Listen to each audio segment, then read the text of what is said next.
Atomul. Atomul.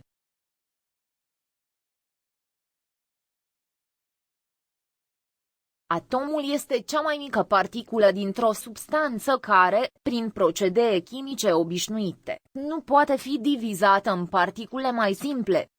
Marea diversitate a substanțelor care formează corpurile din lumea înconjurătoare este determinată de faptul că există mai multe tipuri de atomi care se pot combina între ei într-o multitudine de variante.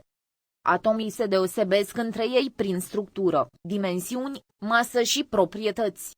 În prezent, se cunosc 118 tipuri de atomi, dintre care 94 de tipuri descoperite în natură, iar 24 de tipuri sintetizate artificial, în laborator. Totalitatea atomilor de același fel formează un element chimic. Simbolul chimic este litera sau grupul de litere cu care se notează prescurtat un element chimic. Masa atomului este de ordinul 10-27 kg, iar diametrul său este de ordinul 10-10 m.